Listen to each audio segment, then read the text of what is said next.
इस वीडियो में बच्चों हम प्रश्न नंबर 91 से लेकर प्रश्न नंबर 100 तक के प्रश्न को डिस्कस करेंगे। तो बच्चों वीडियो को बिना स्किप किए अंत तक जरूर दिखेगा।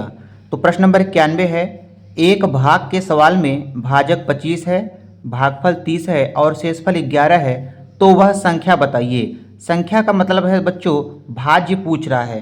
तो यहाँ पे सूत्र लगाएंगे, भाज्य बराबर होता है भाजक गुणते भागफल धन शेषफल। इसी सूत्र में बच्चों मान रखेंगे। तो यहाँ पे भाजक कितना दिया है 25, भागफल कितना है 30 और प्लस शेषफल कितना है 11 है। 25 तिया 75, 750 हो जाएगा प्लस 11 जोड़ेंगे बच्चों कितना जाएगा 761, इसका सही उत्तर हो जाएगा। अगला सवाल है बच्चों, किन्हीं दो संख्याओं का योगफल 72 है तथा उन दोनों संख्याओं का अंतर 28 है, तब वह संख्या बताइए। तो बच्चों ऐसे सवालों को कैसे निकालते हैं ध्यान समझिएगा। मान लेते हैं दो संख्या x और y है, इन दोनों का योगफल कितना दिया है 72 दिया है और इन्हीं दोनों का अंतर कितना दिया है 28 दिया है।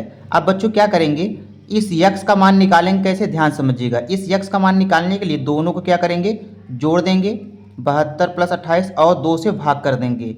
तो 8 और 2 कितना हो जाएगा 10, 7 2 9 और 1 10 बटा कितना 2, 2 से कैंसिल करेंगे कितनी बार जाएगा 50 बार। तो बच्चों x का मान कितना आ गया 50। अब y का मान निकाल लेते हैं।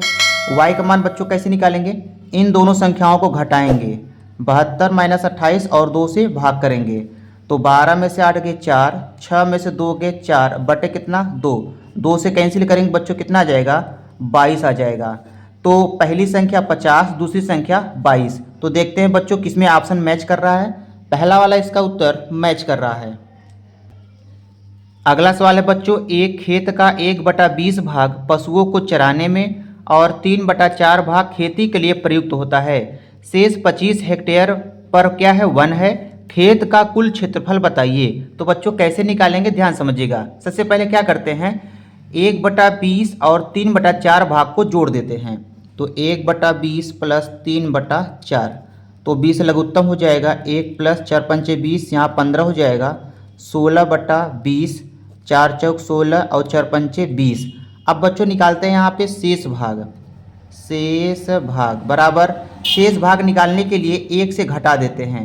तो कितना जाएगा 5 लघुत्तम लेंगे, 5 माइनस 4, 1 बटा शेष भाग बचा और शेष भाग के बराबर यहाँ पे कितना दिया है 25 हेक्टेयर दिया है। तो यहाँ लिखेंगे 1/5 बराबर कितना 25। 1 का मान निकालेंगे बच्चों 5 भाग में इधर जाए गुणा हो जाएगा। तो 1 बराबर कितना आ जाएगा 25 गुणते 5, 25 पंचे 125 हेक्टेयर खेत का कुल क्षेत्रफल है। अगला सवाल है बच्चों, 3/5 और 7/3 के व्युत्क्रमों का योग। तो सबसे पहले क्या करते हैं, इन दोनों को हम क्या करते हैं व्युत्क्रम करते हैं। तो 3/5 का व्युत्क्रम कितना हो जाएगा 5/3 हो जाएगा। 7/3 का व्युत्क्रम करेंगे कितना आ जाएगा 3/7 आ जाएगा। तो सबसे पहले हम इनका योग निकाल लेते हैं। तो कितना हो जाएगा 7 और 3 का लघुत्तम 21 हो जाएगा, 7 पचे 35 और 3 त्रिका 9, कितना जगह यहाँ पे 44 बटा कितना हो जाएगा 21। अब ये कहता है इनके व्युत्क्रम का जो योग है, योग का व्युत्क्रम बताइए। तो योग इतना आया, इसका व्युत्क्रम कितना होगा बच्चों 21 बटा कितना होगा 44। ये इसका सही उत्तर हो जाएगा। अगला सवाल है बच्चों, 2.02 में 0.2 को क्या करना है जोड़ना है। तो कैसे जोड़ेंगे, 2.02 लिख लिया, इसके नीचे ये संख्या लिखते हैं 0.2, इसको जोड़ते हैं बच्चों कितना जाएगा 2, 2 दशमलव नीचे दशमलव लगा देंगे यहाँ पे 2, तो 2.22 इसका सही उत्तर हो जाएगा। दूसरा वाला इसका उत्तर मैच कर रहा है। अगला सवाल है बच्चों, एक 5 रुपए के सिक्के का भार 9 ग्राम है। अनु के बैग में 5 रुपए के सिक्के का कुल भार 9 केजी है, तो बैग में कुल कितने सिक्के हैं। तो बच्चों ऐसे सवाल को कैसे लगाएंगे ध्यान समझिएगा। यहाँ पे 5 रुपये का जो एक सिक्का है वो 9 ग्राम का है और इसके बैग में कुल 9 केजी के 5 रुपये के सिक्के हैं। तो क्या करेंगे, इस 9 केजी में 9 ग्राम से क्या कर देंगे भाग दे देंगे। तो 9 केजी बटा कितना 9 ग्राम से भाग दे देंगे। केजी को बदल देते हैं कितने में ग्राम में। तो 1 केजी में 1000 ग्राम होता है, तो 9 केजी में कितना होगा 9000 ग्राम हो गया। अब बटे 9 कैंसिल करेंगे बच्चों कितना आ जाएगा 1000 सिक्का, 1000 सिक्का 5 रुपए के थे, तो ये इसका सही उत्तर हो जाएगा। अगला सवाल है बच्चों, दो संख्याओं का गुणनफल 216 है, यदि उनका मस 6 है तो लस बताइए। तो बच्चों लस निकालने के लिए यहाँ पे सूत्र लगाते हैं, पहली संख्या गुणते दूसरी संख्या बटे मस। अब यहाँ पर देखिएगा दो संख्याओं का गुणनफल 216 दिया है, तो यहाँ रखेंगे 216 बटे मस कितना दिया है 6, 6 से कैंसिल करेंगे बच्चों कितनी बार जाएगा 36, तो लस कितना आएगा 36, इसका सही उत्तर हो जाएगा।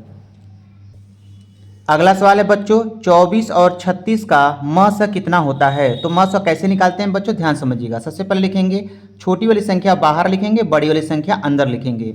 तो 24 एक का 24 हो गया, 6 में से 4 गए 2 और 3 में से 2 गए 1। अब बच्चों यहाँ पे क्या भरेंगे 24 भरेंगे, तो 12 दूना कितना हो जाएगा 24 हो जाएगा। यहाँ पे पूरी तरह से कैंसिल हो गया, तो लास्ट में कौन सी संख्या से विभाजित हुआ, 12 से विभाजित हुआ। तो इन दोनों संख्याओं का मस कितना होगा 12, 12 इसका सही उत्तर हो जाएगा। अगला सवाल है बच्चों, दो लगातार सम संख्याओं का मस कितना होता है। तो बच्चों कोई भी दो लगातार सम संख्या ले लें, जैसे 2 के बाद 4 आता है और 4 के बाद कौन सी सम संख्या आएगी 6 आएगा, 6 के बाद 8 आता है, 8 के बाद 10 आता है। यदि बच्चों हम इनका मस निकालेंगे तो भी 2 आएगा, इसका भी मस निकालेंगे तो भी 2 आएगा, इसका भी मस कितना आएगा 2 और इसका भी मस आएगा 2। तो दो लगातार सम संख्याओं का मस कितना होता है 2 होता है, 2 इसका सही उत्तर हो जाएगा।